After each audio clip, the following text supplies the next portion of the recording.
हर किसी की ज़िंदगी में एक कहानी होती है। बस फ़र्क इतना होता है, कुछ कहानियाँ कैमरे के सामने आती हैं और कुछ चुपचाप गुजर जाती हैं। हाय हेलो नमस्ते, मेरा नाम है अविनाश मलिक और ये है मेरी ज़िंदगी। मैं कोई फेमस क्रिएटर नहीं हूँ, ना मेरे पास कोई बड़ी टीम है, ना कोई बड़ा सेटअप। बस एक फ़ोन है जो पिछले 9 साल से यूज़ कर रहा हूँ। एक टेम्पो है, एक सपना है कि एक दिन मैं अपनी कहानी खुद दुनिया को सुना सकूँ। मैं अपने घर की जिम्मेदारी को संभाल रहा हूँ। पिछले 4 साल से ये टेम्पो मेरे साथ। कभी सोचा नहीं था कि एक दिन इसी स्टीयरिंग के पीछे बैठकर मैं अपनी ज़िंदगी की कहानी रिकॉर्ड करूँगा। मेरे कोई दोस्त नहीं है यार, इसलिए बहुत ज़्यादा इंस्टाग्राम देखता हूँ। एक अजीब सा सवाल भी है आपसे, क्या आप मेरे दोस्त बनोगे? अगर हाँ तो सब्सक्राइब कर देना, क्योंकि मैं यहाँ परफेक्ट लाइफ दिखाने नहीं आया हूँ। जो है वही दिखाऊंगा। अच्छा दिन होगा तो वो भी आपके साथ, बुरा दिन होगा तो शायद वो भी। और धीरे धीरे आप खुद जान जाओगे कि अविनाश मलिक की असली ज़िंदगी कैसी है। तो चलिए आज से कुछ नया शुरू करते हैं। और ये जगह है जहाँ मैं अपना टेम्पो रखता हूँ, बिल्कुल मेरे घर के सामने भाई। जब भी किसी डिलीवरी के लिए दूर जाना होता है तो मैं अक्सर रात को ही टेम्पो में लोडिंग कर लेता हूँ। इसे यहीं अच्छे से पार्क करके रख देता हूँ। इसका एक सिंपल सा रीज़न है, सुबह टाइम वेस्ट ना हो। सुबह उठते ही बस टेम्पो स्टार्ट करो और डिलीवरी के लिए निकल जाओ। जैसे आज भी लोडिंग रात को ही कर ली थी और अब बिना देर किए डिलीवरी के लिए निकल रहा हूँ। कल रात से इतनी बारिश हो रही है कि क्या ही बोलूँ दोस्तों, रुकने का नाम ही नहीं ले रही है।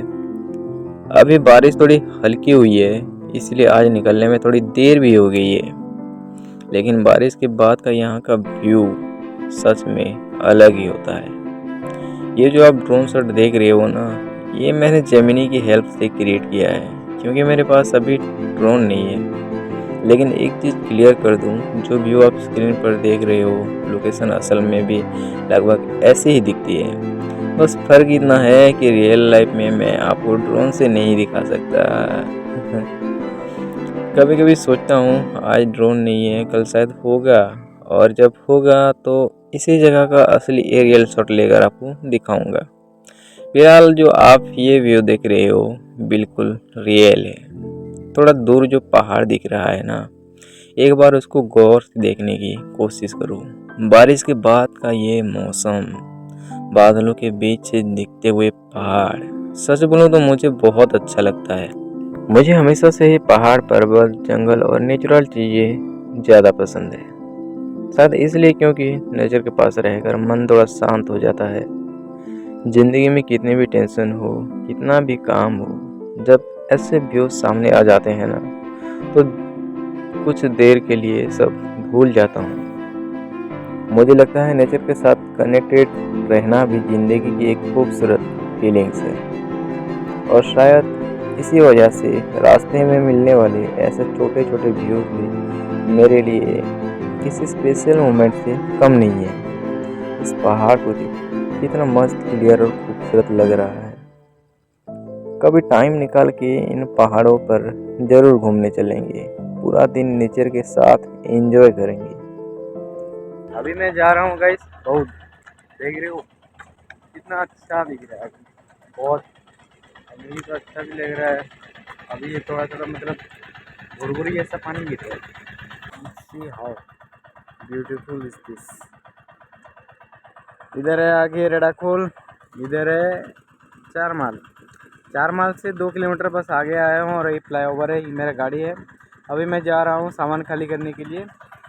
बहुत गाड़ी, ये देखो ना guys, मैं ये व्यू का वजह से अभी यहाँ पे रुका था। आज ज़्यादा लोड नहीं हुआ है, कल मैंने लोड किया था बहुत ज़्यादा भाई, ऊपर तक। आज तो थोड़ा ही हुआ है बस।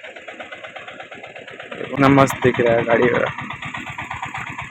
अभी तो एक स्टोरी डालूंगा अपने व्हाट्सएप पे इसका। तो चलो भाई चलते हैं हम यहाँ से। ब्लॉग काफ़ी दिन के बाद बना रहा हूँ।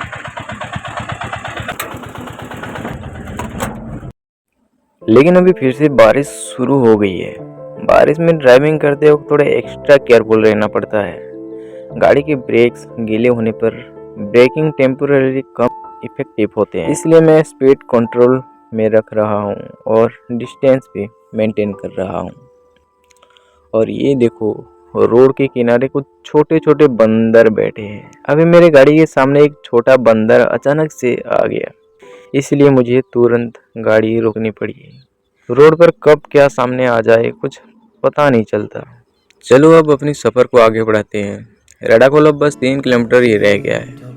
मैं इस ट्रक के पीछे पीछे चल रहा हूँ क्योंकि आगे ओवरटेक करने में दिक्कत हो रही है। एक तो ट्रक काफ़ी लंबा है और ऊपर से रोड भी ज़्यादा वाइड नहीं है, इसलिए रिस्क लेने से अच्छा है थोड़ा पेशेंसली पीछे चलना। और फाइनली हम रेडाकोल चौक पहुँच गए। यहाँ वाले इडली स्टॉल पर रुककर 2 प्लेट इडली खा ली, पेट भी भर गया और अब सफ़र को फिर से आगे बढ़ाते हैं। लेकिन एक चीज़ है जो मुझे पॉलिटिक्स को लेकर हमेशा सोचने पर मजबूर करती है। ये नेता लोग अपने पोस्टर हर जगह क्यों लगाते हैं? मेरा मानना है कि अगर कोई लीडर जेन्युइनली अच्छा काम करे तो लोग खुद उसके काम के बारे में बात करेंगे। हर जगह पोस्टर लगाने की ज़रूरत ही नहीं पड़ेगी। पॉलिटिक्स को लेकर मेरे मन में बहुत सारे सवाल हैं। अगर कभी किसी पॉलिटिशियन से डायरेक्टली मिलने का मौका मिला तो मैं अपने एरिया से जुड़े सारे सवाल उनके सामने रखूँगा। मेरे गांव में डेवलपमेंट को लेकर भी मेरे मन में कई सवाल हैं। सरकार बदलने के बाद भी आम लोगों की डेली प्रॉब्लम्स और गवर्नमेंट सर्विसेज को लेकर जो इश्यूज हैं उन पर बात होनी चाहिए। मुझे लगता है कि सिर्फ पार्टी बदलने से नहीं, काम करने का तरीका बदलने से डिफरेंसेस आता है। और ये मेरे पर्सनल पॉलिटिकल व्यूज़ हैं। हो सकता है आप मुझसे एग्री करें, हो सकता है ना करें, लेकिन सवाल पूछना और जवाब मांगना डेमोक्रेसी का हिस्सा है। बातें करते करते हम कदलीगढ़ भी पहुंच गए दोस्तों। अब डेस्टिनेशन और भी करीब है, लगभग 14 किलोमीटर और जाना पड़ेगा। और ये देखिए हम पहुंच गए बौद्धगढ़ ट्रैफिक चौक पर। और ये है देवाशीष रेस्टोरेंट एंड लॉज। और जो A1 इलेक्ट्रॉनिक है ना, ये दोनों एक्चुअली एक ही कॉम्प्लेक्स के अंदर है। आज मैं इसी A1 इलेक्ट्रॉनिक में डिलीवरी लेकर आया हूँ। डिलीवरी करने के बाद मैं यहाँ पिछले 1 घंटे से बैठा हूँ। 2 लड़के सामान को उतार रहे हैं। सामान खाली होते ही निकलते हैं अपने संबलपुर की तरफ।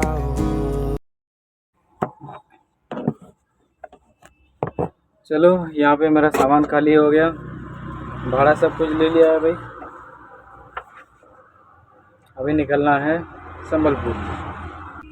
मुझे आए हुए कम से कम 1 घंटा हो गया। सामान खाली हो गया, पेमेंट लिया नहीं। पेमेंट बोले 2-3 दिन के बाद भेजेंगे। चलो निकलते हैं।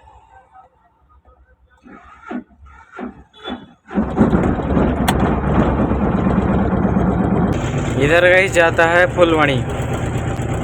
अभी हम यहाँ से होके रिटर्न जाएंगे। बौद्धगढ़ के बारे में मुझे भी ज़्यादा कुछ पता नहीं है, लेकिन एक इंटरेस्टिंग चीज़ मुझे पता है। संबलपुर, सोनपुर और बौद्ध तीनों जगह महानदी पार बड़े ब्रिजेस हैं। और अगर ब्रिज के स्पैन की बात करें तो बौद्ध का क्याकोटा महानदी ब्रिज सबसे बड़ा है। इसमें 74 स्पैन पिलर्स हैं और ब्रिज लगभग 1.86 किलोमीटर लंबा है। सोनपुर संबलपुर में भी महानदी पार बड़े ब्रिज हैं, लेकिन कितने पिलर्स हैं इसका कोई आइडिया नहीं है मुझे। अगर आपको इन ब्रिज के एग्जैक्ट पिलर काउंट पता है तो कमेंट में ज़रूर बताएं। देखते हैं किस ब्रिज में कितने पिलर्स हैं दोस्तों। मैं बहुत ज़्यादा लोगों को ऑब्जर्व करता हूँ भाई, लोगों के पास बिल्कुल पेशेंस ही नहीं है। वैसे दोस्तों आज का ब्लॉग काफ़ी लंबा हो गया है। बारिश, डिलीवरी, रोड का सफ़र और बीच बीच में कुछ इंटरेस्टिंग मोमेंट सब कुछ आपके साथ शेयर किया। तो इस ब्लॉग को यहीं एंड करते हैं। ब्लॉग आपको अच्छा लगा या नहीं लगा, जो भी लगा कमेंट में ऑनेस्टली ज़रूर बताना। आपका ये कमेंट मुझे नेक्स्ट ब्लॉग को और बेटर बनाने में हेल्प करता है। जल्दी मिलते हैं एक और डिलीवरी, एक और सफ़र, एक नई कहानी के साथ। तब तक के लिए अपना ख्याल रखिए।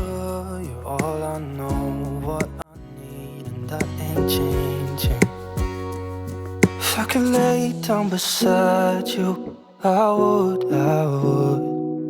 When nothing really matters, that's all I want.